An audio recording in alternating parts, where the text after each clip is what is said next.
Hey everybody, just here with Ryan. Wanted to talk about the message a little bit more.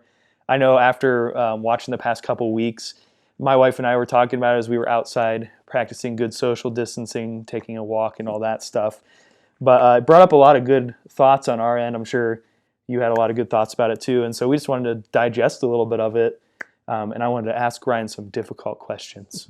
I'm just kidding. They're going to be really easy ones. But really, one of the first things that we talked about as we were walking was just the fact that we feel like in this time, it's something that neither of us have ever been in, and many people haven't. We just kind of feel like we're swinging on the emotions of like, I'm totally overreacting. Like, this is going to be fine. And then, like, the next day we swing over here to like, this is not okay. Like, this is not fine. The house is burning down around us. All of that. Like, we kind of feel like we're living in this like pendulum that's swinging. And so, wanted to talk a little bit about like, how do we kind of manage that emotional shift that we're going to inevitably have over this time? Yeah, that's a great question. I don't know if I have a total answer for that. I'll give you my thoughts, Yeah, right? At least I think maybe what God would lead us to. I think all of us are going through that at some level, right? I think right. that's part of us like accepting reality is, we're looking at these claims of the news and you have different voices saying different things. And so, the natural propensity of however we're wired, if you're kind of wired towards the dramatic, you might lean one way. If you're wired to be super laid back, you might lean the other way. But I think all of us, as we kind of swing back and forth emotionally, the answer is always like we want to take that stuff to the Lord, right? Yeah, Pray it through, kind of get grounded. All right, Lord, you're in control, you're in charge. That doesn't mean that difficult things aren't going to happen on the planet just because you're in charge. It also doesn't mean that I need to freak out and panic. And so I think some level of like involve God in it and recognize that we live in a fallen world where difficult things happen, and kind of right. find our way through it that way. Yeah, it was, Right. and it felt like a really good chance for my wife and I to really just think too, like, okay, well, what do we actually believe, right? Is this world our total hope? Like, what happens here? Because if it is, this seems pretty hopeless.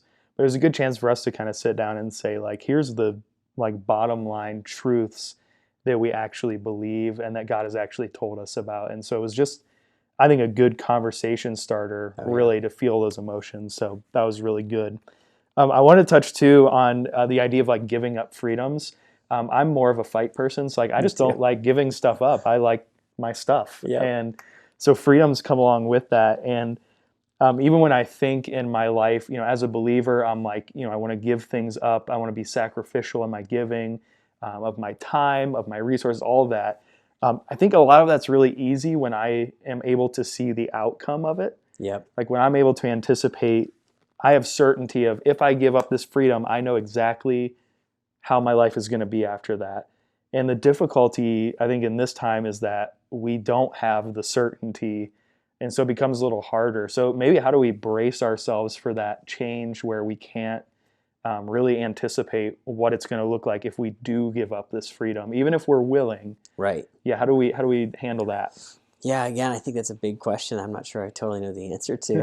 We're all in a little bit of uncharted Right. territory, right? How does this thing even work? And I think um, I feel the same way. Like when something's taken from me, I think it's part of why I talked about it this weekend.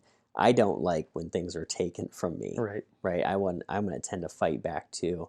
And so for me, it only helps to try to think of it differently and try to think of it. Well, if I have a choice in this, if there's a way I can participate in it, that makes a big difference. A big thing I've been working on personally in my life is, that passage that Paul talks about. It's a giving passage. He talks about being a cheerful giver, Hmm. to not give under Yeah. compulsion, but like to give cheerfully. And so whenever I'm trying to offer something in sacrifice, I'm trying to ask the question, can I like find a way to do this cheerfully? Right. Like with Yeah. that's part of why, like with joy, can I make it my own decision to do it? And I think that's a big piece of it for me that's like super helpful. But how do you do it when you don't know where it stops or how deep? Like you and I were just talking about this a little bit ago. It's easy kind of to do it, to give up and to sacrifice or lay down freedoms for a little bit of time when I Hmm. know it's going to have this effect. and when it's easy, when it's stuff that's not like the end of the world.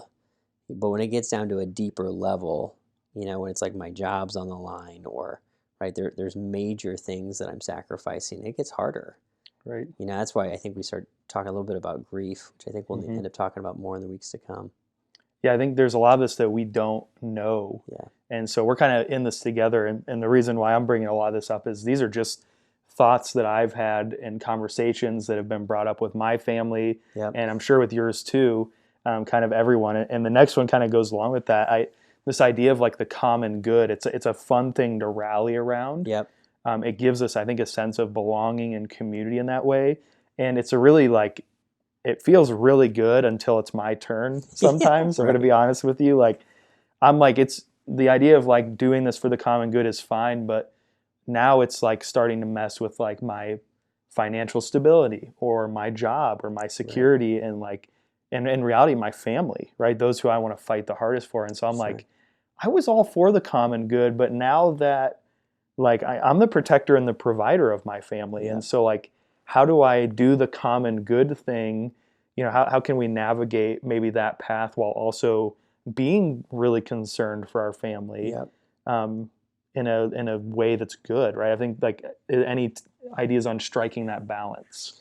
Again, I think it's something we just got to find our way through, right? Yeah. But I think it's been helpful to me that like our government officials have started to talk about this as like a wartime Mm-hmm. kind of mentality, and things that are responsible and make sense and are reasonable in peacetime are not the same things that are reasonable and make sense in wartime, right? Mm-hmm. Like everybody pitches in at a different level. The things that feel prudent and make sense, like saving for the future or planning, and that stuff is all kind of paused, right? As we're all like, we got to make sure we do whatever we can to help people.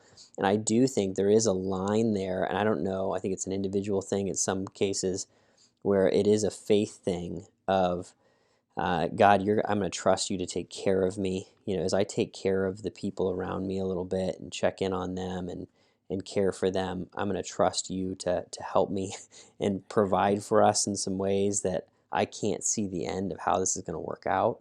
Mm-hmm. Right. So I think that's where faith comes in, is as I practice being a child of God and like loving people around me, man, God, will you show up? Because like, what I need. Right. And these needs are real.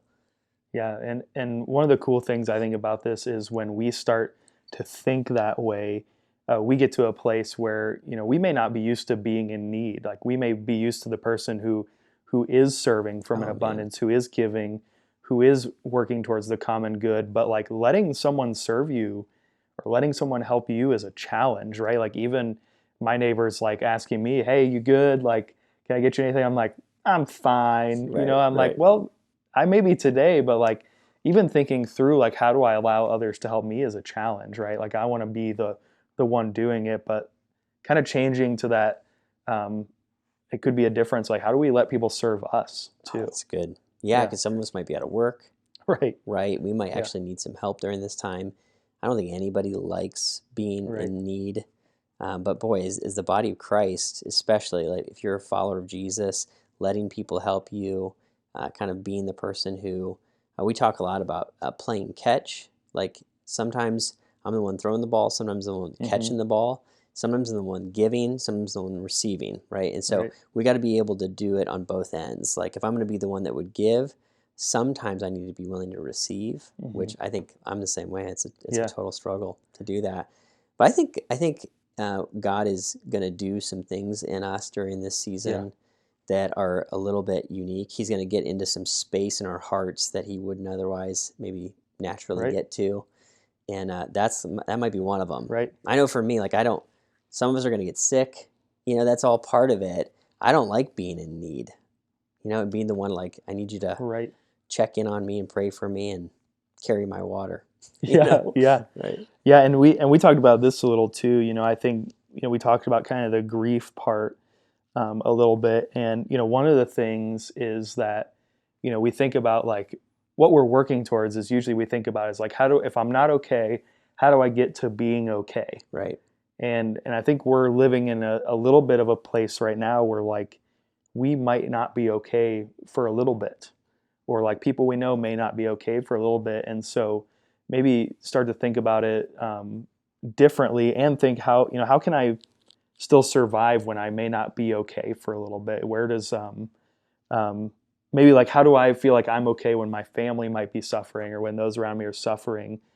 How do we still find joy in the Lord when we're not understanding all of that? I guess is where I'm getting with that Yeah, question. yeah. And I think this is where we're going to have some talks. Yeah, If if what our government is saying, our health officials are saying, things are going to probably get a little bit worse here before they get better, which means we're probably going to know some people who are sick or hospitalized.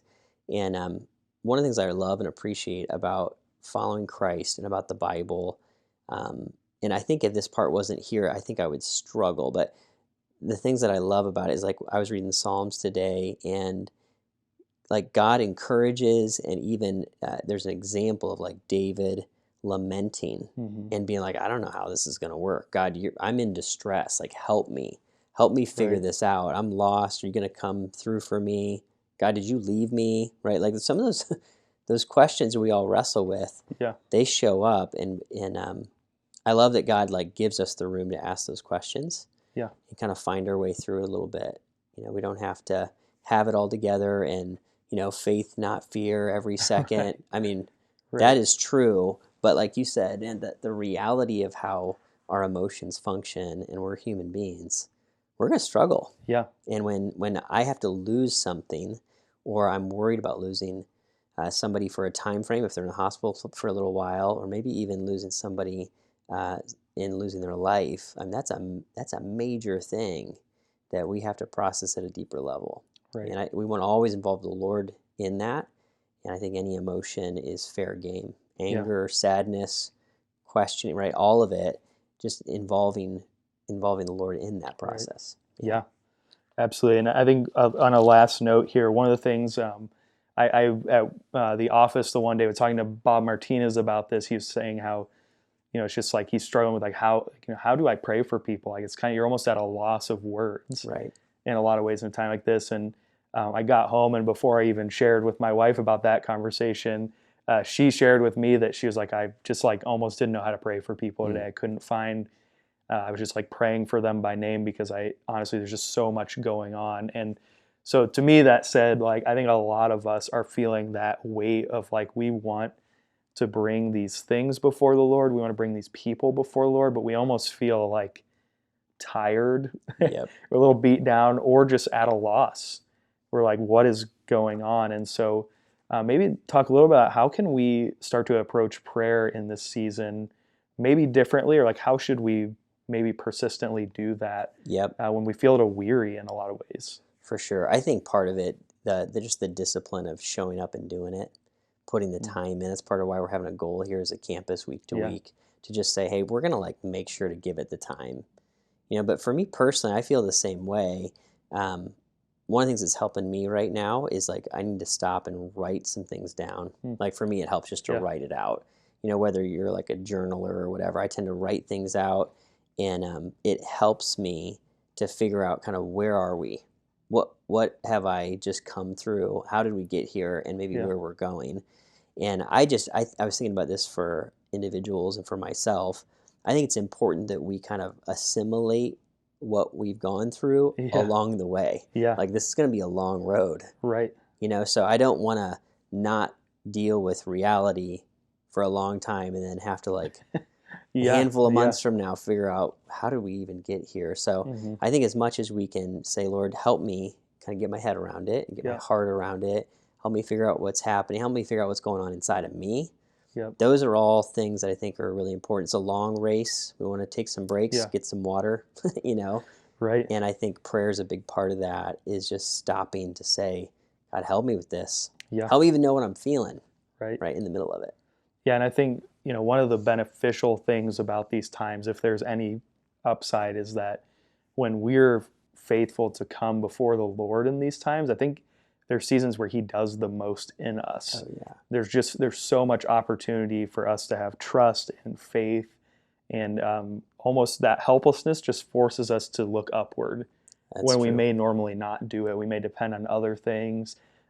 If you're like me, you just depend on yourself, like you're going to make it happen, Right. right? And it's just, we're kind of at a place now where it's like, hey, none of that's going to work.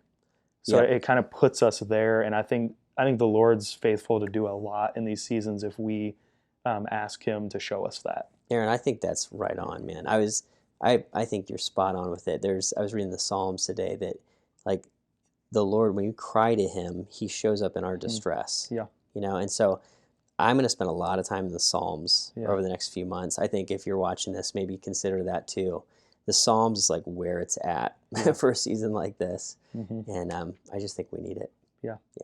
This is great. Guys, if you didn't know, we have a group on Facebook where we're kind of like putting together all of our prayer time as a campus. We're going to have different goals going on. If you want to be a part of that, you can email us. You can comment down below. We'll add you to that group. We're kind of just compiling things. We're praying together. We're trying to just join that effort together so we can keep the community going a little bit, even while we can't be together. And so if you want to be a part of that, let us know. We'd love to add you to it, have you stay involved. And we're going to try to do some more things like this probably. If you have conversations that you're having at home, maybe we mentioned some of them, maybe we didn't, send us those too. We'd love to like address some of those. And we don't have all the answers, but we're going through it too. So we would love to just kind of connect on what we're doing together. So thanks for checking this out. We hope you guys are doing well, and we look forward to praying together and again to being together sometime here in the future. Have a good one, guys.